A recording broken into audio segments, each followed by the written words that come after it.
a lot, Sarah and Morgan, for the invitation, and to all of you for coming today to listen to my presentation. So as Sarah said, I will talk about star cluster, and I will focus on star cluster formation and feedback for this colloquium. Although I have to say my abstract was very ambitious, I will not talk a lot about high redshift, simply for time reason. So yes, I would like also to thank my student, Lorenza Della Bruna. She's actually gonna finish submitting her thesis the 10th of December and defending in January. And part of the result I'm gonna present are her work, PhD work. And then also I would like to thank the HiPiC and the Ligus team. And in a few slides, this will come more clear. So, okay, so if we, let me see, now you should see a beautiful view of our own home, the Milky Way, as we could see if we are in a dark place on Earth. But essentially, by looking at our own Milky Way and explore the breadth of wavelength range we are able to observe nowadays, we are actually capable of observing how clusters form. So you see here on the top left, this is a beautiful CO map. So then called the dense gas region is a Cygnus X. And in this region, actually, a star cluster is forming. So it's one of the massive star forming region in our own galaxy. And if we would have a clock and wait a few million years, but actually it's cool, we don't need to do that. We can see just after a few million years, regions like Cygnus X evolve into what we see here in an image of Westerlund 2. This is a cluster roughly 6 kiloparsec away from us. And this is a beautiful image from the Hubble Space Telescope. Do you see my cursor actually? I forgot to ask. When I move, yes, great, thanks. So here, thanks to the Hubble, we can actually resolve star cluster in our Milky Way in their stellar component. And we can see that there is still a lot of the natal giant molecular clouds where these stars have formed is still hanging around the cluster. And then if, again, we wait roughly 100 million years, regions like Westerlund 2 would look like the Pleiades, right? So they will look like this open cluster moving in our Milky Way disk. And finally, if we wait long enough, actually, we wait here like a Hubble time, we can find the star cluster as globular cluster. So we are looking at the different realizations of the same process, which is the formation of stars in a clustered fashion. And on top of that, star clusters are gravitationally bound. Therefore, they will survive for a long time in our Milky Way disk. Actually, in recent years, we have been able to detect star clusters even at high redshift. And we have done so thanks to the help of gravitational lensing. Here I show you a beautiful image of the sunburst arc. It's this beautiful arc, which is actually roughly 10 images of the same galaxies. And if we zoom in into the galaxy, we see these bright spots here. These are all star clusters. And we look at the far UV light of these regions. This is a galaxy now redshift 2.4, and we see stellar feature and emission, gas emission, which are typical of very young star clusters. So we are really looking at star cluster formation, but at the peak of the cosmic history, star formation history of our universe. So in this talk, we will focus on local galaxies and in the local universe. And here I have for you a beautiful image of M83.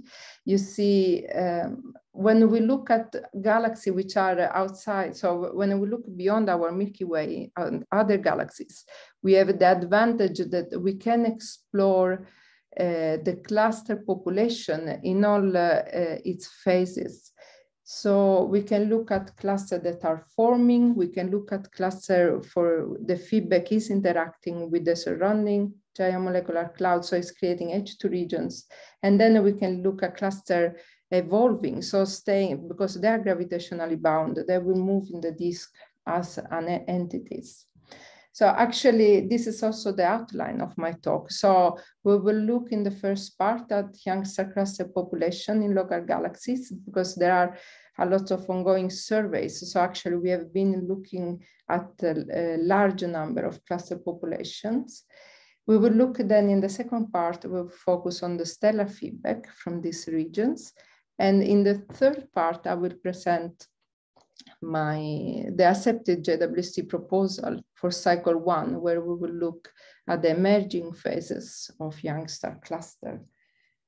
So cluster population local galaxies, essentially we are gonna look at how this population keeps imprints of the properties of their host galaxies. And we will do that using the LEGOS sample. So this was a Hubble Treasury program, which for which the data were taken between 2015 and 2016. And since then, we have published and analyzed these galaxies. And we have looked at them with the HST, with the Hubble Space Telescope. And we have taken images in the UV throughout the optical up to the near infrared. And here you see it's roughly 50 galaxies. We span a large range of star formation rate, galaxy morphology, galaxy stellar mass, and so on. And on top of the LEGOS survey, I added recently the HiPeak one, which has focused instead in emerging galaxies. And here you see the 6 galaxies which are part of the HiPeak sample. And to give you to let you understand, so this is a plot where I plot star formation rate in local galaxies versus their distances. So you see the LEGOS galaxies are within a few tenths of megaparsec, and they therefore represent the galaxy which are in this volume. While when we look at the HiPeak, we are extending the range. So we are at larger distances, but we are actually extending the rate, the range in star formation rate. So we are looking at cluster formation in galaxies which are more similar to main sequence galaxy at higher redshift. Here you see where the HiPeak will stand in the main sequence, and from redshift roughly 1 to redshift 2. So, okay, with this in mind, I will first introduce you to the concept of cluster formation efficiency. It's not really an efficiency per se, but essentially you can think of cluster formation efficiency, which we call here gamma, as the fraction of stars that are forming inbound cluster with respect to the total number of stars which are forming in the galaxy. And essentially what we have understood in recent years, so here you see how we estimate the cluster formation efficiency, is the stellar mass in cluster divided by the star formation rate in the galaxy. And what we think drives this efficiency, it's the star formation efficiency actually, the gas surface density of galaxies, and the stability, the potential of the galaxy and the stability of the gas within it. So if we look at recent year, this is the trend. So this is in 2016, it's all the galaxy for which gamma has been studied. And we see essentially that not by fitting, but simply looking at how galaxy locates here, it looks like the galaxy which have a low star formation rate densities, which is also a proxy for gas surface density, have usually or typically a lower cluster formation efficiency than galaxies which are highly efficient here. So you see also on the plot a fiducial model. So this is not fitting the data, but simply trying to reproduce the trend we observe in the data, proposed by Krausen in 2012. In this model, there is a dependency from gas surface density, stability of the disk, and so as represented by the tumor parameter. So then you see different lines. So, and what is the different line? Essentially simply the conversion of this model proposed by Krausen. He actually has a gas surface density. So then to plot the model here, we need to convert gas surface density into star formation ray densities. Therefore, the solid line is this conversion using the Kennicutt-Schmidt relation, while the dotted line is the conversion using the Bigil formulation. So, of course, then since 2016, the Lagos galaxy have come in. More studies have been done with the Hubble Space Telescope. And here you see a compilation of data from 2020, so updated up to 2020. We are plotting all the data in the literature, which means different works here have used different methodologies. But the message that we wanted to convey is that in spite of the large scatter, which tells us we are really not capturing well the full extent of this formation efficiency, we see that there is a trend, and the trends remain. Here you see the high peak galaxies. These are all the Lagos galaxies. So, and actually recently this year, even the sunburst arc, the one I showed in a few slides before, has been put on this diagram. And there we see at high redshift, so a redshift 2.4, these galaxies forming stars with the condition that we can imagine, so that we understand is going on in the star formation process of these galaxies. So actually, this was a beautiful result recently published. Of course, there has been also a simulation where we try to simulate cluster population evolving together with within their host galaxies. And in the right plot, so you see the median values, and the gray symbols are the observed data, while the bands, colored bands, are a simulation of galaxies in redshift, assuming different recipes for star formation efficiency.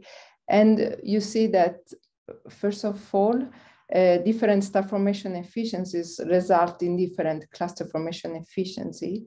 And secondly, that is very difficult to simulate star cluster in galaxies, because essentially they really depend on the way we assume we treat the star formation efficiency.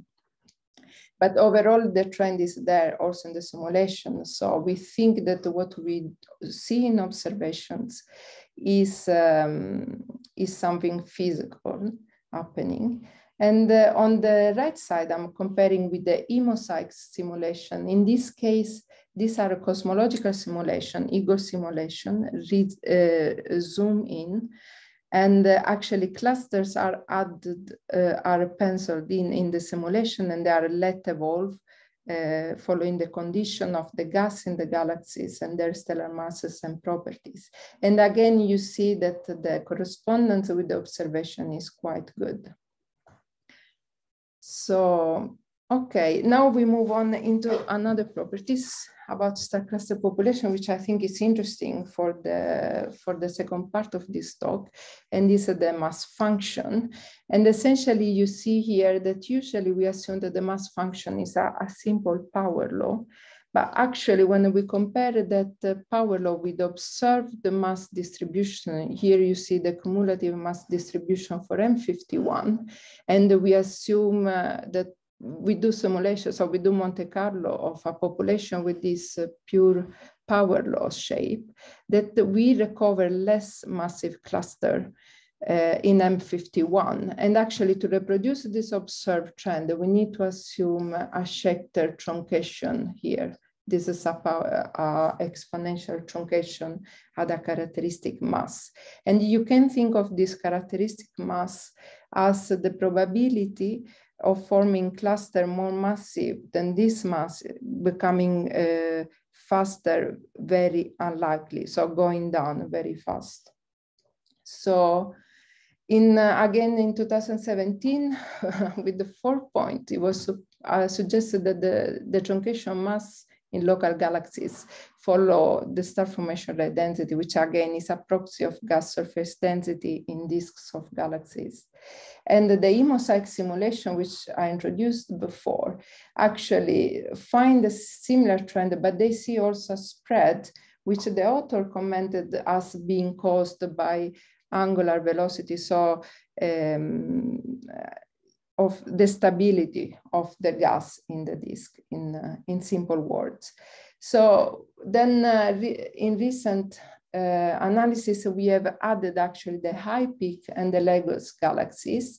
And we have done so you see on the relation that I plotted before, which is the solid line, I added now new data. And for the high peak, we see that galaxies which are in their final merging phase are actually forming more massive cluster than predicted by this relation, while the galaxies which are in their early merger phase, so where we see still the two components, are following this relation more closely. So their cluster mass is lower, maximum cluster mass. And for spiral galaxy here, when we look at single galaxies, it's very difficult to have a statistical constraint on the truncation mass. But if we combine all the Lagos spirals into highly star forming and low star forming, we trace again this truncation mass. So even combining galaxies, we still don't see the large number of, sorry, I go back here. We do not see this missing number of cluster, okay? So, and then finally, for the dwarfs, we do not get a hint, but it's also true that dwarf galaxies are a bit more special in there. So in the Lagos, we have a wide range of star formation rate density, but not many clusters to constrain the truncation. Okay, so now I move in the last 10 minutes in the second part of the talk, and we look at the young star cluster feedback in local galaxy. And essentially we will focus on star cluster nurseries. And we try to evaluate the effect of their feedback on the leftover gas of their giant molecular clouds. So I go back to this beautiful image of Westerlund 2 because I think it's quite educative. So we see here the young cluster, and this distributed within a size of a few parsec in radius. And this, the intense dot, so the one, not the red tiny one, but the very bright one, those are very massive stars. Those are stars more massive than 8 solar masses, and they are short-lived. So they will live a few million years, especially this, because these are all stars that I'm indicating here. But these stars are the key ones for producing actually stellar feedback. So we know that during the first few million years, we have a strong UV radiation, which produce pressure, radiation pressure, and produced photoionized the gas. We have also stellar winds in very massive stars, and stellar winds transmit momentum to the gas. So it's they produce mechanical energy, they produce shocks, and they also produce metal. So they are enriching the ISM, so the gas of their H2 regions. And finally, if we wait after already roughly 4 or 5 million years, supernova explosion takes over, and they produce a lot of mechanical energy that will finally destroy and dissolve the giant molecular clouds.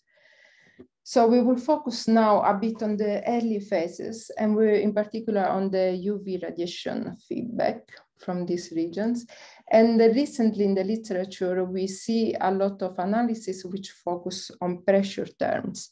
So, and in particular, it's called the pre-supernova feedback because it's the pressure terms that developed by the ionising radiation produced by the stars. So we will, in the next few slides, because I will present us some data. So sometimes it's called ionization pressure, sometimes it's called H2 region pressure or thermal pressure, but essentially what it is the pressure exerted by the warm ionized gas. So it's the kinetic pressure of the ionized gas. And then the direct pressure is essentially a volume average direct pressure, radiation pressure. So it's essentially how the momentum of the photons is changing within the H2 region, and that changing momentum exerts a pressure. And I think what is important for you to remember is that the ionization pressure depends on the density of the ionized gas and the temperature, while the direct pressure is depending on it will be derived from H alpha luminosity with a conversion into the volumetric luminosity and the radius of the H2 region. So if we look at NGC 300, this is galaxies roughly 2 megaparsec away. So you see here the galaxies actually covered the continuum of the galaxy, and we show the emission, a three-color image of the emission of the ionized gas. So every bright region, filamentary region here is actually an H2 region in this galaxy.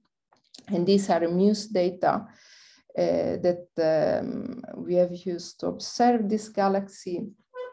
And actually, what we see when we evaluate the ionization pressure, so the pressure exerted, the kinetic pressure, and the direct pressure, so the momentum exerted by the photons, we see that as we know, it has been predicted by simulation that the ionization pressure is actually dominant in H2 region in NGC 300. And we see also that as we move away from the center, which is this region here, it increases. And what we argue in the paper is that it increases because the metallicity is becoming lower. You see here the metallicity range, the abundances, and therefore the spectrum of the ionizing stars is harder. And also dust is less important. So yes, these are the conclusion of this work. Then recently it has appeared in the literature, the MUSE survey. They have looked at H2 region in 19 spiral galaxies. This time the resolution is a bit lower, so we are at 50 parsec. And what they see essentially is that when we compare the pressure term, so when we sum up the feedback, the pre-supernova feedback, so the thermal pressure, which is the H2 region pressure, the direct pressure and the wind pressure, usually, so in their analysis, they have evidence that H2 regions are already expanding, so are overpressurized with respect to the pressure here you see of the mid-plane disk. So this is the pressure that where H2 regions, so it's the pressure of the disk where H2 regions are expanding. So in general, although they have different ways of estimating these pressure terms, so the results are a bit more ambiguous here in the case that pressure are estimated in different way. I have extra slides, so if we want to go back more into detail, we can discuss this result further. But I want to focus on the analysis that Lorenzo has done. So we have looked at MAT3 again. We have a beautiful data set with HST. We have also ALMA data. At the time we looked, we used pizza data, but JWST data are coming for this galaxy. And here you see the beautiful MUSE mosaic of the galaxy. Here I'm showing in H alpha, the red is the H alpha, while the other bands are continuum in the blue and the green. And so you see essentially that the galaxy is forming a lot of stars. There are beautiful H2 regions. We have a paper out next week where we present the data set, but today I focus on the H2 regions. So here you see an image of the H alpha emission, and the problem has been to actually break down the H2 regions, because you see they are actually, they have acquired, so they are all close up together, especially in these regions where star formation is very high. So we have actually managed and implemented the methodology to break up the regions. We have the cluster population. We even detect spectroscopically Wolf-Rayet, so we know where Wolf-Rayet stars are. And we already knew in this galaxy that the cluster formation efficiency is changing significantly from the center to the outskirts. So it goes from roughly 30% to a few percent, 8%. And we know also that the truncation mass is declining. And this decline in the maximum mass, we can see it also in the very young stellar population where the MUSE field of view is located. So these are the properties of the H2 regions. You see that essentially the regions in the inner region, so in the center where there is an ongoing star burst, are very luminous. And but then so the average trends decline down. You see also that if the regions contain cluster, they are on average more luminous than the sample. You see also that the radii are roughly 20 parsec. So we do a bit better than, we do significantly better. So we see the H2 regions, we resolve the radii. And so I plotted here the metallicity gradient, which is very close to the one reported by a study of Bresolini in 2006 with 100 region, while we are adding here 4,000 more. And then finally, I think what is significant also for the next plot is that the density is changing dramatically from the H2 regions that are forming in the center of the cluster and the H2 regions which are then forming in the disk of this system. And in fact, when we plot the pressure terms, so now we are again, this is the H2 region pressure, and this is the direct radiation pressure. We see again that the H2, so the pressure of the thermal pressure of the regions dominate the feedback in the H2 regions. And we see also that in the center, this is, so we see the direct pressure actually increases, it becomes quite high and comparable almost for these regions. We see also that the thermal pressure declines significantly with the radius as function of galactocentric distances, while the direct pressure seems more depending on the local condition of the H2 region, so is staying quite flat. If we look at the cluster, the direct pressure and the ionization pressure is very high for very young cluster, so cluster younger than 2 million years, and then it rapidly declines. This is possibly due to the evolution of H2 region and dust disruption in the H2 regions, while the ionization pressure seems to be flattening in this area. And again, we see higher pressure in regions that are forming more massive cluster. So then what we did together with Lorenza is to compare the average value of the two pressure terms with the pressure of the midplane, so of the disk. And what we see clearly is that in the center of the galaxy, actually H2 regions seem to be stable against expansion. They are kind of in equilibrium, while in the outskirts, we see that the pressure in the H2 region is higher than the mid-plane pressure, so they are expanding. So I will skip the slide about the escape of ionizing radiation and simply summarize that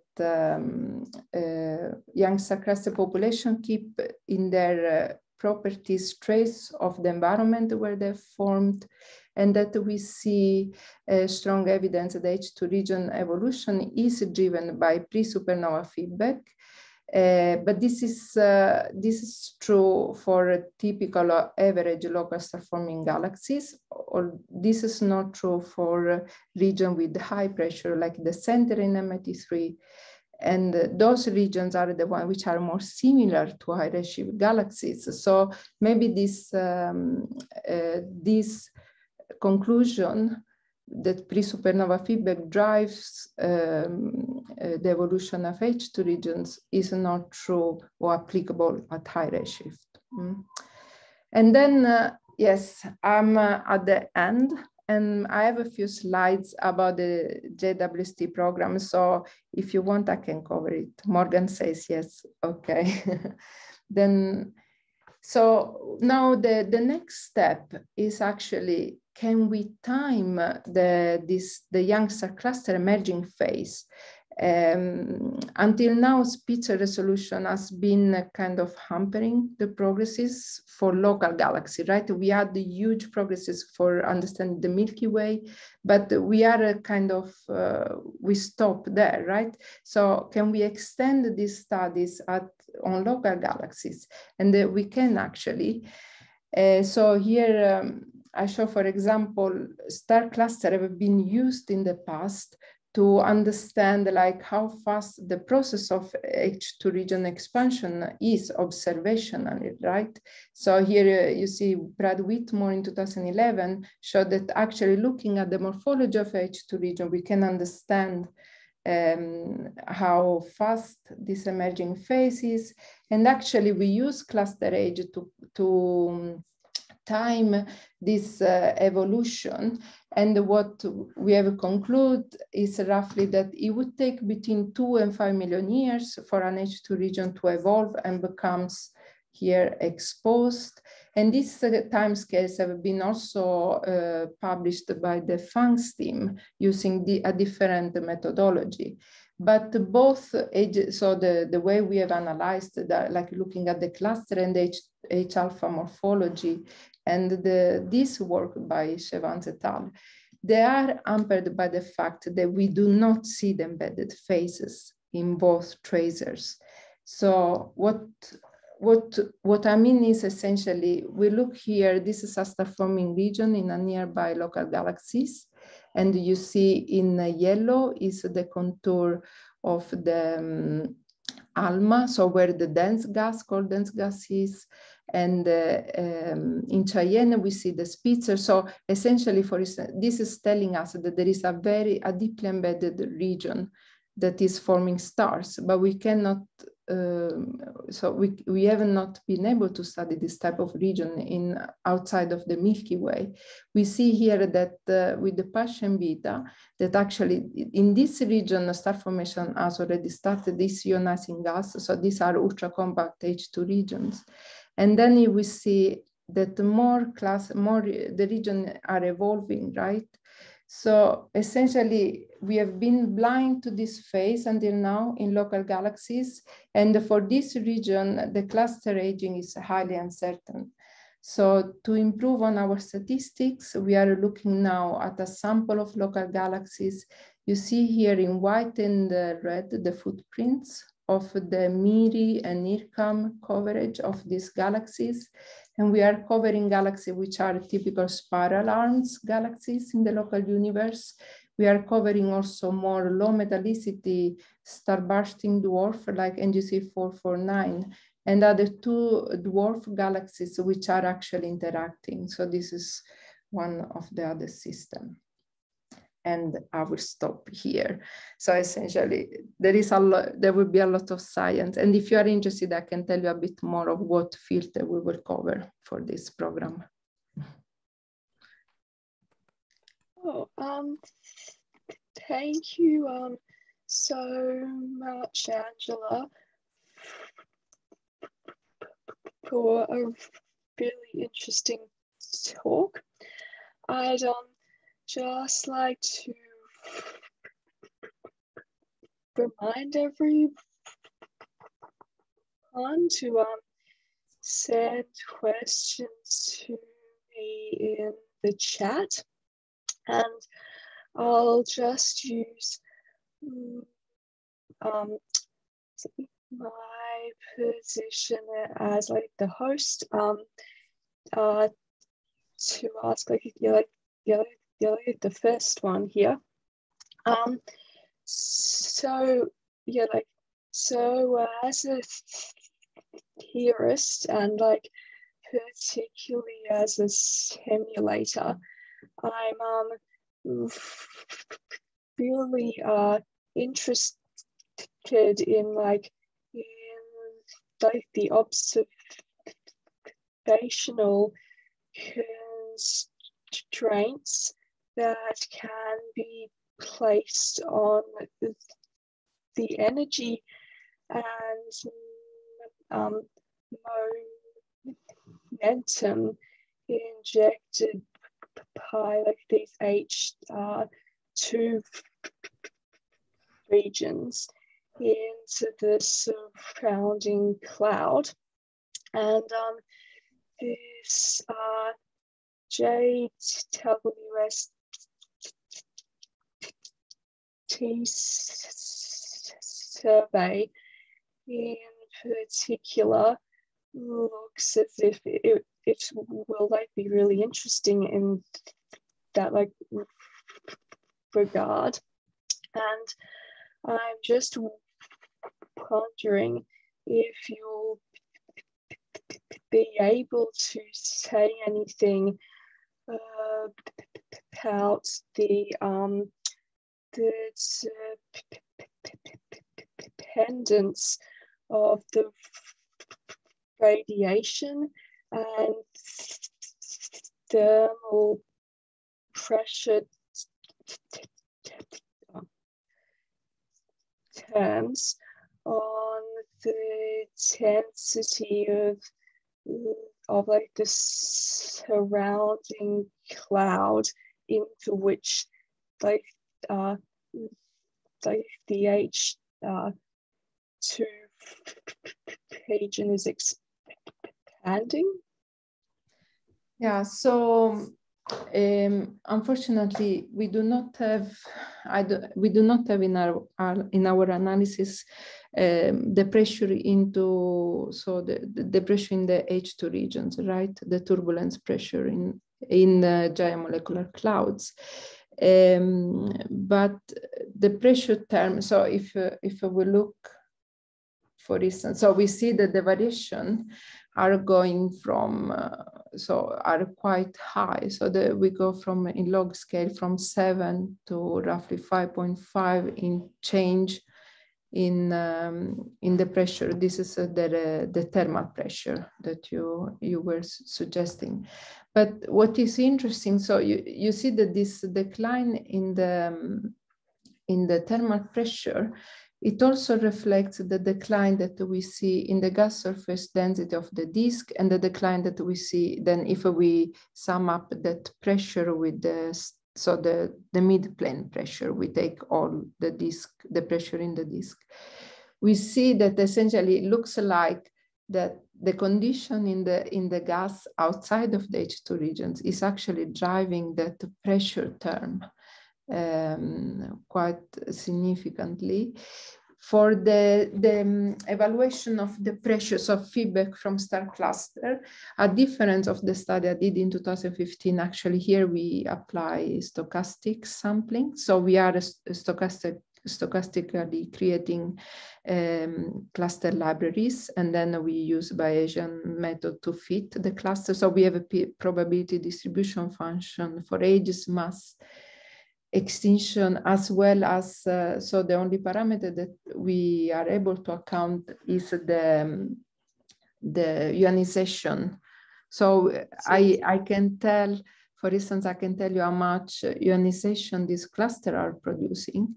And for instance, what we see is that in environment like M83, which is kind of a twin of our own galaxy, there is not much escape radiation produced by the cluster. So this is this plot here.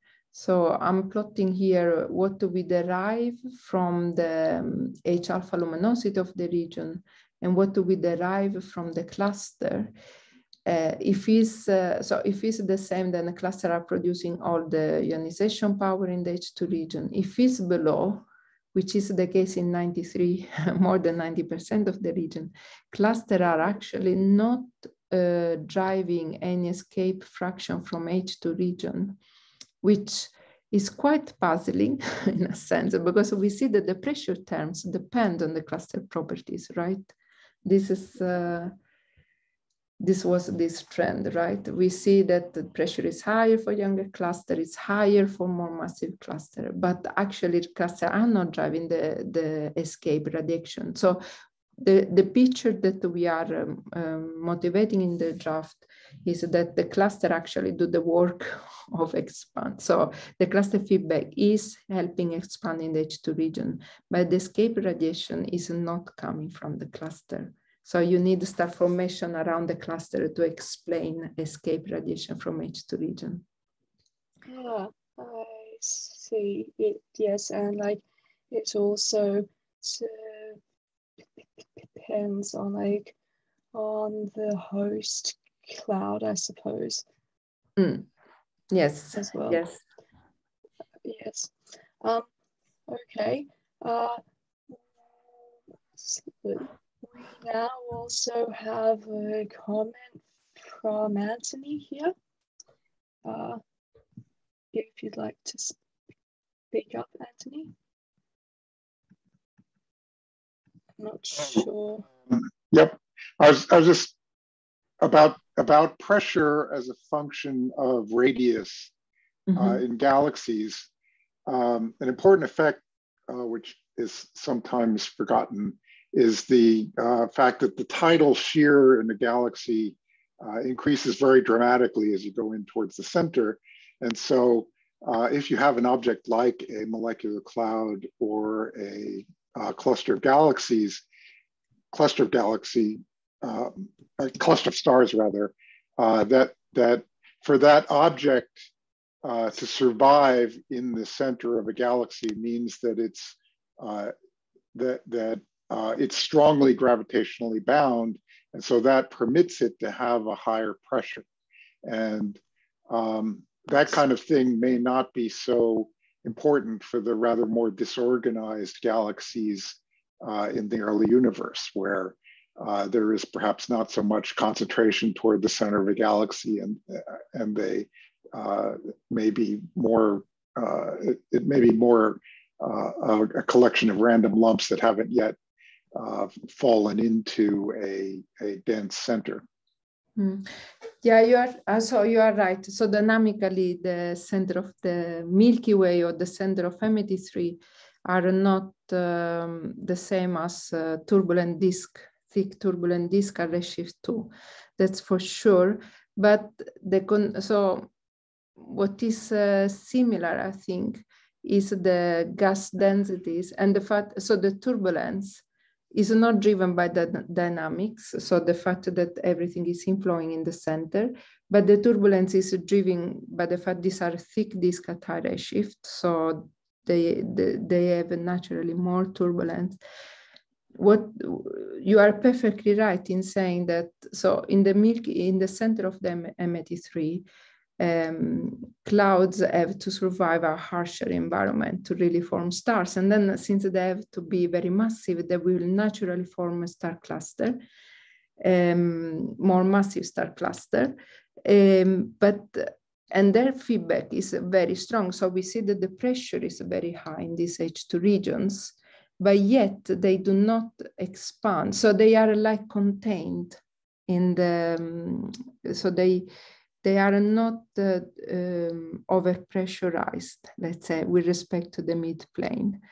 And so if I think of high-redshift galaxies, and I think that they have clumps which are 10 to the 6, 10 to the 7 solar masses, so they have 10 to the 6, 10 to the 7 stellar masses, then I'm imagining, so they are forming very massive clumps, but the turbulence and the pressure in the disk is so high, I wonder whether, so to really get rid of the giant molecular cloud, destroy it and emerge from it, and then so this process must take a lot more energy. So maybe supernovae feedback cannot be disregarded so quickly, or maybe local galaxy cannot tell the whole story, right, of what is happening at high redshift. So we need to control, when we want to understand how H2 regions, how star clusters form and then they evolve at different redshift, we need to control also the environment where this is happening. And of course, if we look at very high redshift, so beyond redshift 2, we are looking at low mass galaxies and the ISM in this galaxy, so low metallicity. So then it's entirely another condition for cluster formation, which is actually interesting then to follow. Yeah. Yeah, well, an observational diagnostic that may help understand this with ALMA is to look at the various molecular species that only emit at high density. So you see, for example, that HCN is predominantly emitting in the centers, and that's because the molecular clouds there are simply a lot more dense than the molecular clouds in the outer part of the disk. In fact, yes, you reminded me now, Steve Longmore has done an ACN study of the center in M83, and they find some beautiful compact region. So there is, this conveyor belt type, like in the Milky Way. So gas is flowing from the bar into the center and creating a starburst in that region. But a difference of the Milky Way, where star formation maybe is not so efficient right now, cluster formation, in M83, it's really efficient. So only in the center, we have more than 100 clusters detected. So it's like it's forming clusters at a very high rate. So yeah, it's interesting. And yeah, I haven't done ACN, but I know that there are studies out there. Yes,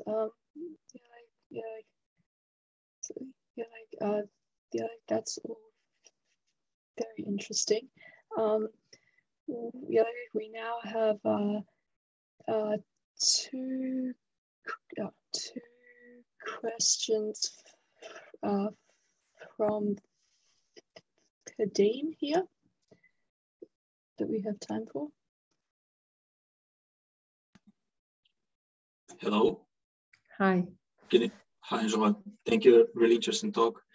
Yeah, I have two questions. So first, do you see any trends of this different pressure components in H2 regions as a function of size of the region? And if so, can it be interpreted as like some evolutionary trends? Or can it put like can it give us any insights about this, about the evolution of H2 regions? So the quick answer is we checked and we don't. But so let me, no, I don't think I have a plot with the radius.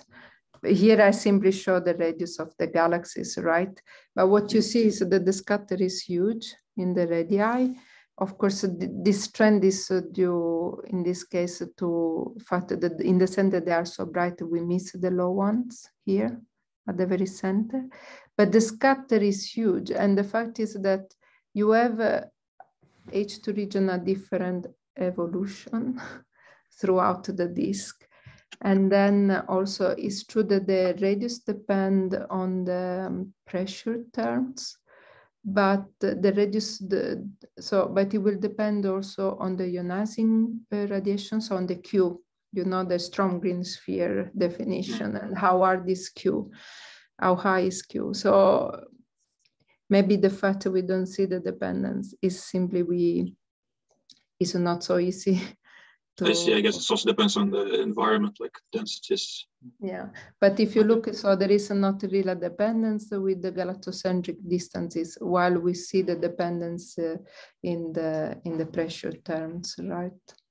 So yeah, we checked specifically if the region in the M83 center are smaller, but they are not with respect to the average. So I see. Yeah. Okay. Yeah.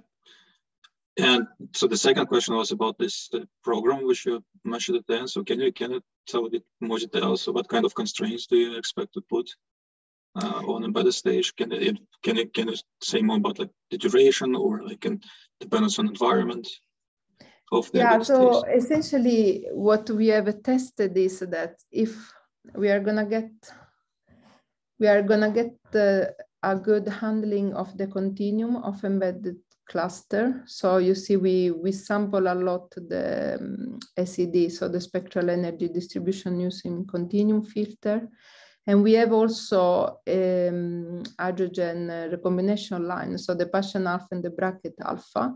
So our motivation is then to look, sorry, where is the, I like very much this region. So what we hope is to see in regions embedded like this to detect PIH emission. So the one at the 3.3 and 3.7 micron, and hopefully the bracket alpha, so the 4 micron, that will tell us that already the massive stars are reaching the main sequence. So we should see some photoionization ongoing here in this region here. So and if we get the bracket alpha, we get an upper limit on the age. So, and it will be, we don't know actually how fast the cluster go or star formation goes, right? We will not look at cluster, we will look at the cluster at the star formation. We don't know how fast the H2 region evolve from here to here to here. And then what we know is that between 2 and 5 million years, we are here. So in the beautiful H2 regions we are used to see with Hubble. So there is clearly an evolution, and how long it takes, it depends also on how many clusters we miss. Because right now, cluster in the optical, we detect those that along the line of sight can emit in optical towards our direction at these very young phases. So we have a geometrical effect to include, and yeah, we need to really look deep into the embedded phase, and we know we cannot do that within the mid-infrared. So yeah, so quantitatively we expect to find more than 10,000 embedded regions in over the 6 galaxies. And we expect that roughly 5% of these are more massive than 10 to the 4 solar masses. So we hope to also trace the conditions when you form a very massive or significantly massive star cluster, because for those regions, feedback effect can be, so it can take longer to actually trace this phase. And again, we will look at environmental dependencies. So if we are in the center of spiral galaxies, if we are in the arm or interarm, if we are in a starburst dwarf, so then so we expect variation, and we expect to have the numbers to actually drive conclusion, because statistically we expect thousands of objects in the different categories that we are gonna look at. I see, thanks. Very interesting. Thanks so much.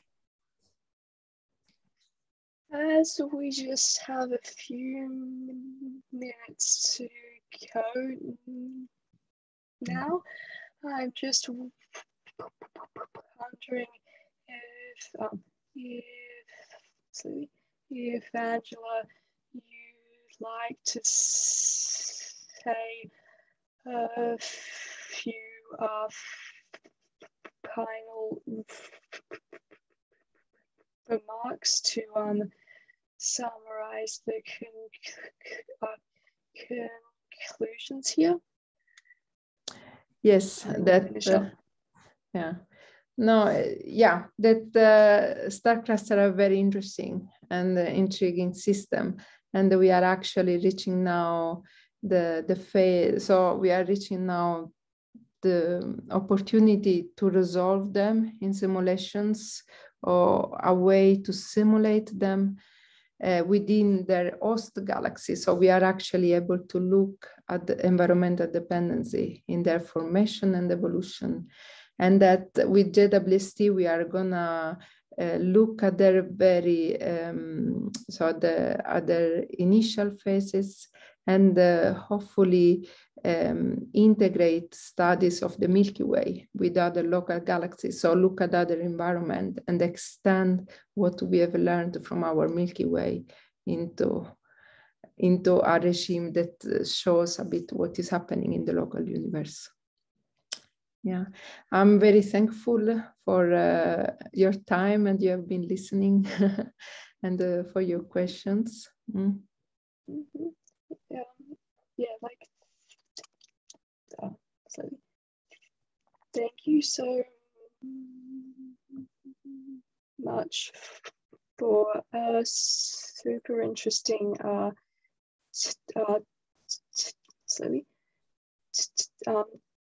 talk, and